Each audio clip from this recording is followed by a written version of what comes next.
Are you talking this? This is the lumbar spine. This sacrum in itself. Who's got sacrum in the functional anatomy? Anyone? Sacroiliac joint? Yes. I mean, it won't be this segment, but has somebody got that on there? Not yet. Not yet. So there are movements possible in the sacroiliac joint. In many people, it's actually lost.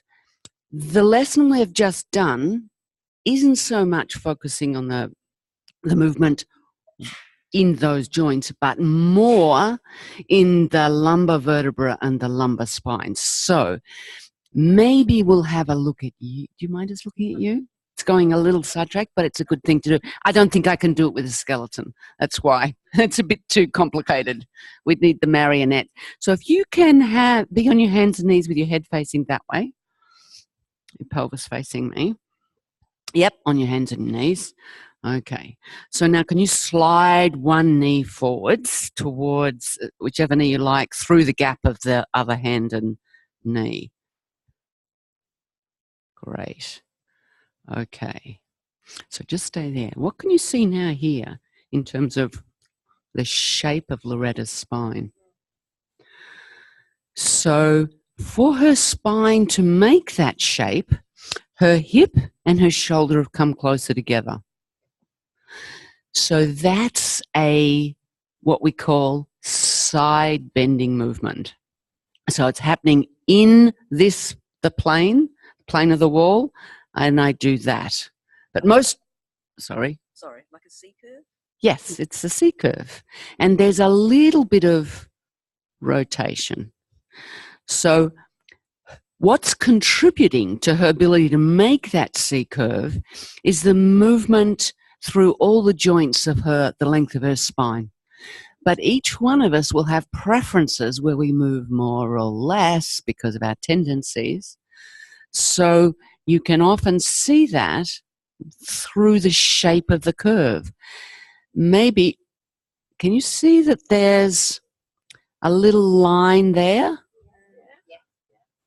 And then here, it's more of a soft curve. So that gives me information about which part of her curve she's utilizing more. Let's have a look at the other side.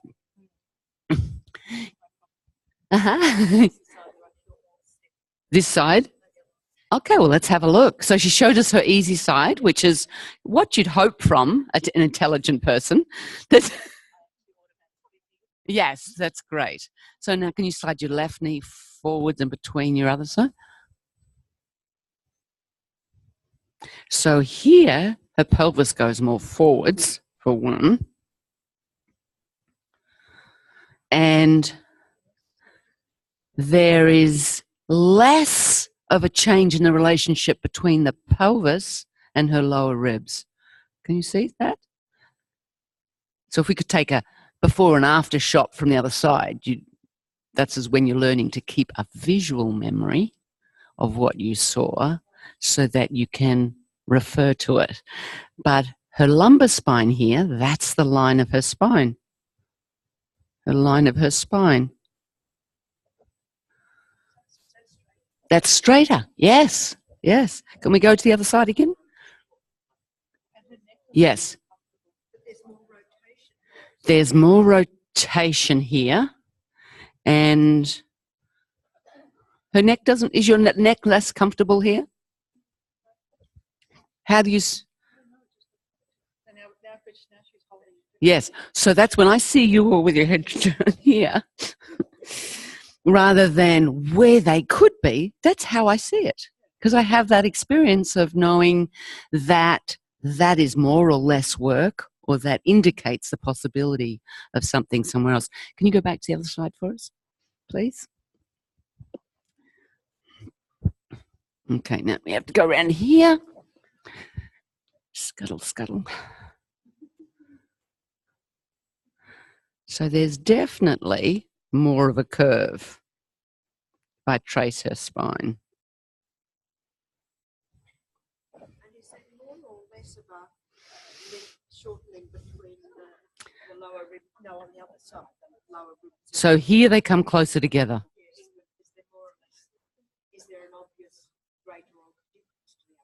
Yes. Here they're closer together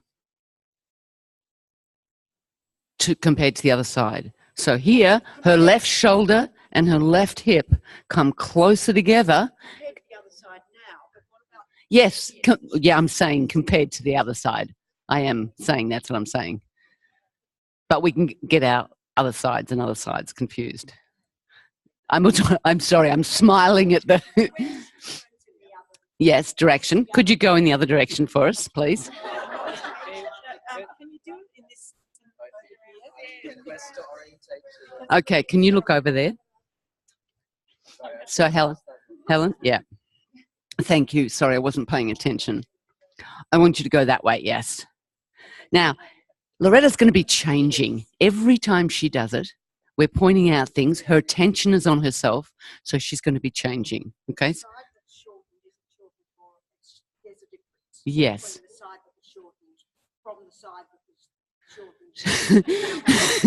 So this side shortens less. So what you could say is that the shape of her C curve, you understand the C curve? Okay, so is more open. I'm going to draw it just here. So on this side, on her right side, her head's up here. Her right side, the curve is more like that. And on the other side, it's more like that. I'm exaggerating it. But one has a longer arc.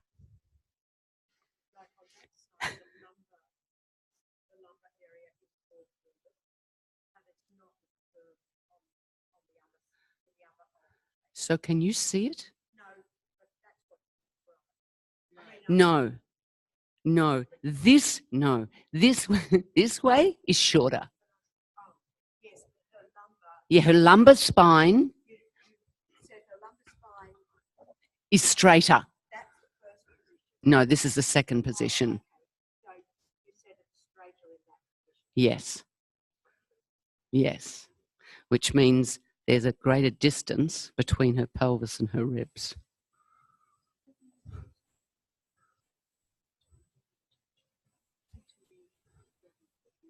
Is there more rotation? Oh, well, where's the camera gone? Okay, sorry. Okay. Yes. So okay. So orient that way, and we'll just have a little more look at this. Yes. Yes. Okay. So now can you slide your right knee through to the left? So there I see her turning more as a whole. So less rotation actually within the axis of her spine. Okay, come back. And more side bending. Yep, please. Maybe, but maybe a little, but she's more turning through space than turning through her spine.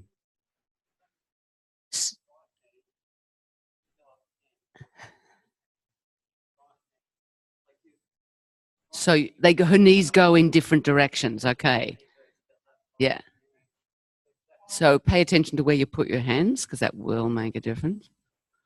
And come back.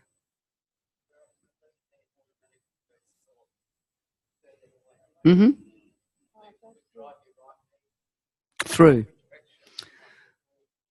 Okay. But it's something to look at, and to begin to be looking at. What parts of the spine are contributing in what way or not.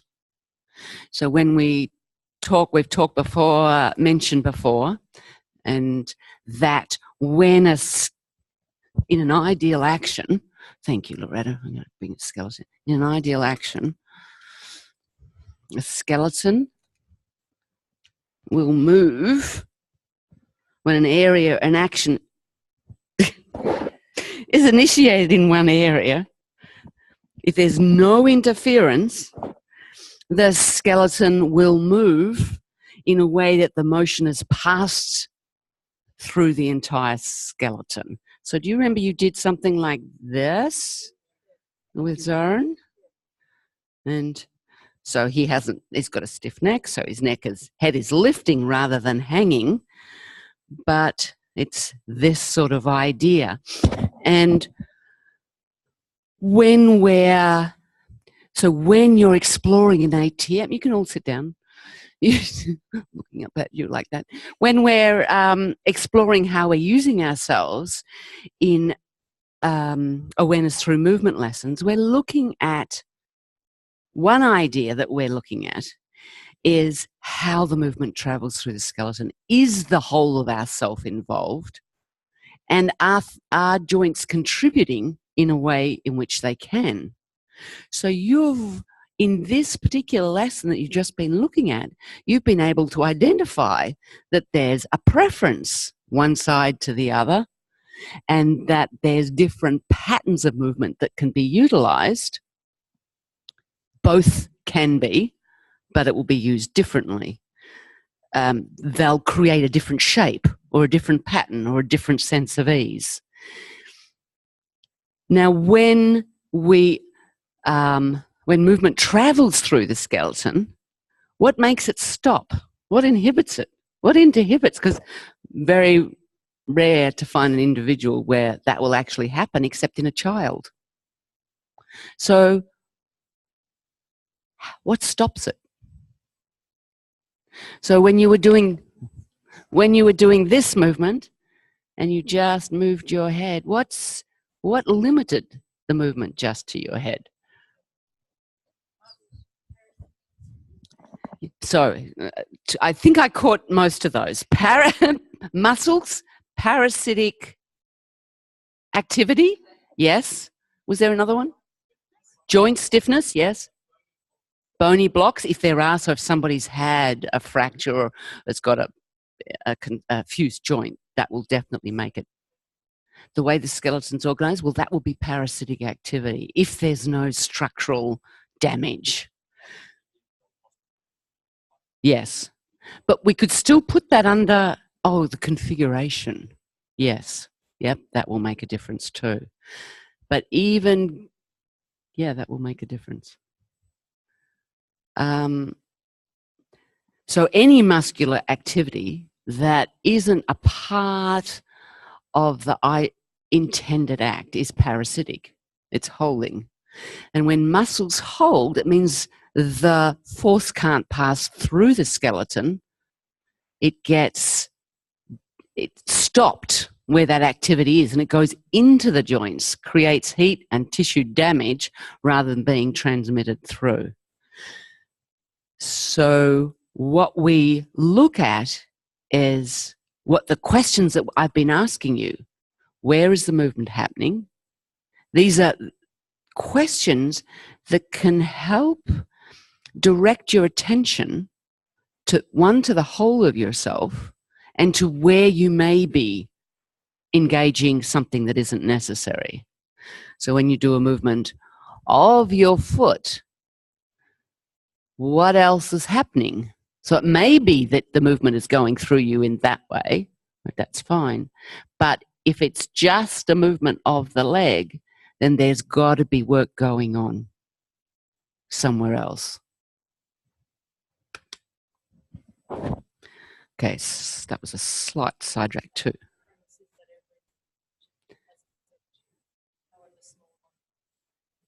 Yes. So the premise that Loretta's saying is that in ideal action, so let's put ideal because none of us are ideal. We all have a history. Most of us have injuries or some sort. It could be emotional, it can be physical. So we're not perfect, but we're learning to be more of ourselves and use more of ourselves and improve what we can. But we need something as a tool to compare to so that we know what's possible and that can help us identify anything that we might be doing that's unnecessary. So any movement, no matter how small, will be transferred through the skeleton, the entire skeleton. Okay. So what I thought we'd do now is have a little look at the hip joint and explore that with someone. So the hip joint, it's such a mystery to so many people. It's deep. You see on the ground, it's not touching. When you're lying on your back, it's not touching the ground. When you're sitting, the hip joint is not touching the ground. So we don't necessarily get direct feedback from it. And there's lots of large muscles that run over the front of the pelvis, down the leg, that run over the back of the pelvis. But we can help hone in our sense of our hip joint and other people, because average layperson usually thinks their hip joint's here. You ask them to point to their hip joints. Yeah, that's where their hips are. So how can we help someone, give them feedback about where the movement's happening? Well, thankfully, we have evolved with the most amazing skeleton that has handles on it that make it easier for us to connect with someone's skeleton or to give them feedback about their head skeleton. So can you imagine if I can find this great trochanter, the big bone on the side of the hip joint is another, again, I'm sorry, 3 inches. I was trying to work it out, 7.5 centimeters. Thank you. In, and look, they're about 5 inches apart, 6 inches apart. So they're really often, we have a sense that they're wider apart than they actually are. So if somebody was to roll their leg, and I could feel this movement, and I thought about their hip joint, it's possible that that could help attune their attention into that joint. So we're going to do this in 2 ways. We're going to do it this way, and another. Today we're going to do it 2 ways.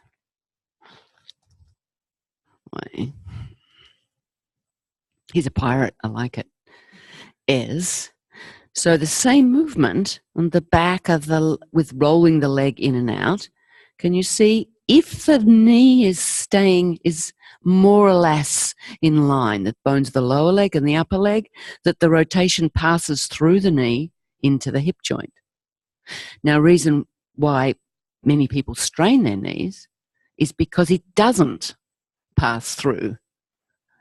They ask, with their image of themselves, they ask the knee to do something that it's not designed to do, which is rotate. Hip, oh yes, loves moving, lots of movement, but the knee does not have a lot of this. So we could do it like that, but even better, if somebody bent their leg up, okay, they did that, and they moved their leg inwards and outwards. Can you see how that's a movement of the leg in space, but it's turning in the movement is happening in the hip joint, and oh look, it starts to link with the rest of the skeleton. Okay, so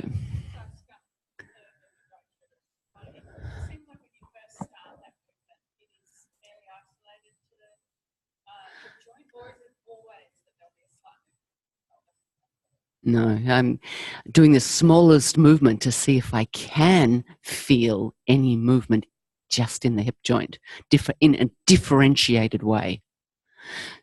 So one of the tools that we use in ATM and FI is moving something together. So we know the leg can rotate, we know the pelvis can rotate, so we'd move them together. Then we can move them opposite directions, same direction. So usually when I'm just beginning to explore someone's sense of themselves, I will make it so small so I can feel the muscular activity that's going on, help them sense the muscular activity that's going on. But to begin with, you're not going to hold their leg because that's a whole nother level of complexity. We're going to do that tomorrow. Tomorrow. So, would you like to lie down for me, please? So let's have you lie on your back first. So I'm going to show you 2 ways. Then you're going to do this with a partner. Yeah? Okay, now if someone's uncomfortable in their back, you may want to bend one leg up. Is your lower back okay are you comfortable? Yeah? Okay. So could you put this, so I can get closer, I'm going to ask her, could you put that hand on your belly? Yeah, so I can sit a bit closer. I just want to make sure she's comfortable. Now, I'm going to try and find your greater trochanter. Is it okay if I put my hands there? I like asking permission. Lets people know that you're about to engage with them. Now, first of all, I'm going to watch Loretta roll her leg in and out. Could you roll your foot inwards and outwards? So it's a movement over the heel. I already get a sense of how she moves, and I'm visualizing. Right now, I'm using my visual imagination to picture where her femur goes and connects and articulates with her pelvis. So I also want to get a sense where her pelvis is. So that's the bony. Kat, could you turn the skeleton around, just put it next to me, please?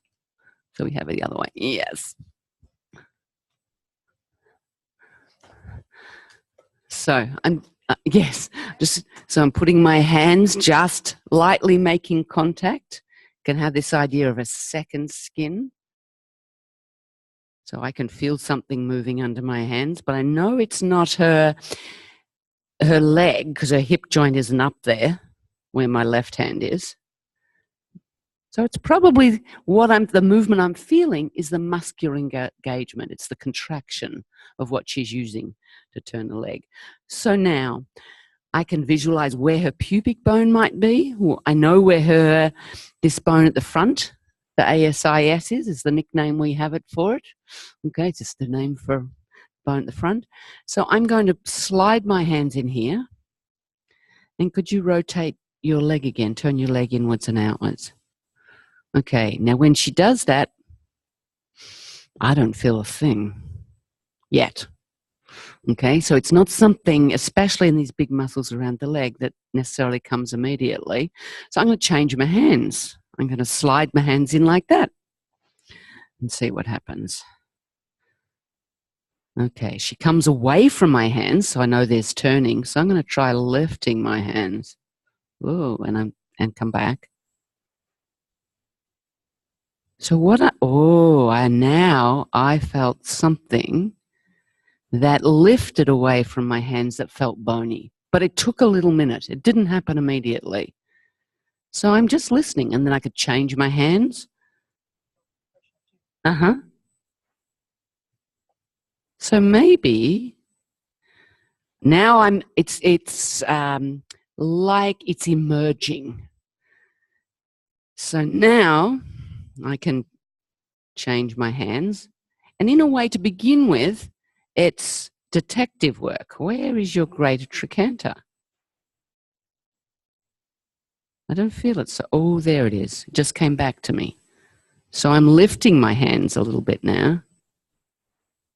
But, yeah, because that's I can rest on the ground. I can tip them.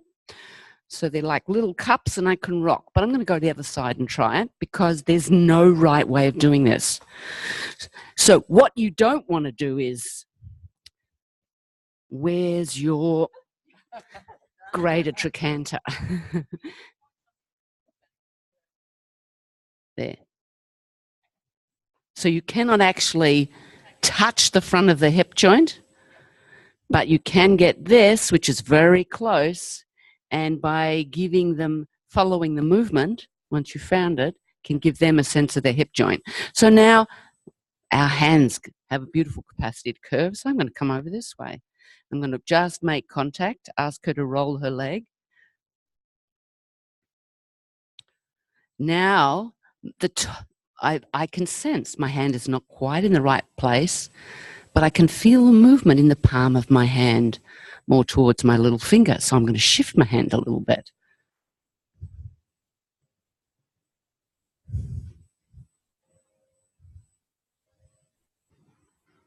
Okay, can you rest?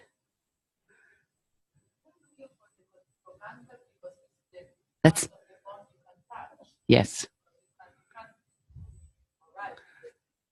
Yes, yes. You can actually, but it takes time. Can you turn your leg again? Because it's a different way, it might suit you better to do it with your partner this way. Yeah. I'm seeing which way can I make a contact with her. Which way do you like better? Do you like my hand here better? I actually, now I feel like I'm starting, but can you see what I'm doing? I'm starting to move with her. And that, or maybe I'll try this hand. Rest. Nope.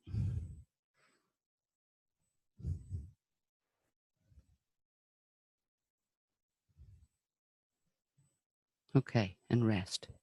That's it there. So you're going to help each other find it, but don't jump too quickly to wanting to know where it is, because it's actually the mapping out of the area that helps hone someone's kinesthetic sense into sensing their hip joint. So I thought I'd give you another way of doing it too. You go with 2 ways? Okay, could you please roll over into your stomach, the other way that we did? And it was this side. Okay, so now we could get some landmarks. There's her top of her pelvis. Okay, we can see the crease of the buttocks. The sit bone is usually a little bit above the crease. So that means I can make a guess, but I've got a lot of years' experience. I'm not always right, okay, because everybody's a little bit different with their shapes. And could you bend your leg for me? Okay, so I'm going to put the flat of my hand where I've guessed, where I've made a guess. Now, can you tilt your lower leg inwards and outwards?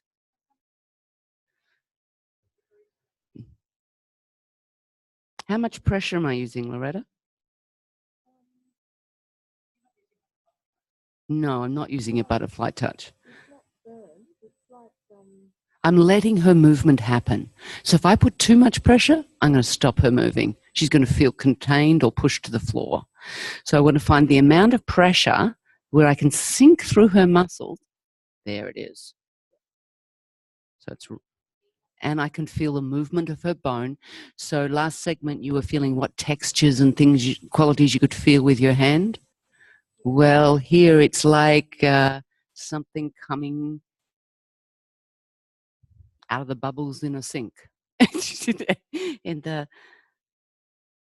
there. And she feels it so much more. Maybe we'll start this way because it is usually easier to feel this way. Okay?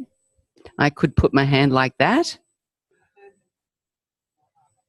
Yeah, it is, isn't it? Yeah, because I'm resting on her great trochanter. Now, if I'm not sure, what could I do? Could you put your hand on your great trochanter for me? That's interesting. She's going for a sit bone. That's your sit bone, I think. Yeah, we want that. Well, they don't, but you do. We're not asking about them. We're giving you ways now. So I'm not telling you how to do it on somebody else outside of this room. This is teaching tool just for you here now. Yes. Yeah. Okay, so then I could put my hand there. We could feel it together, and then she could take her hand away. Okay? So start with this way.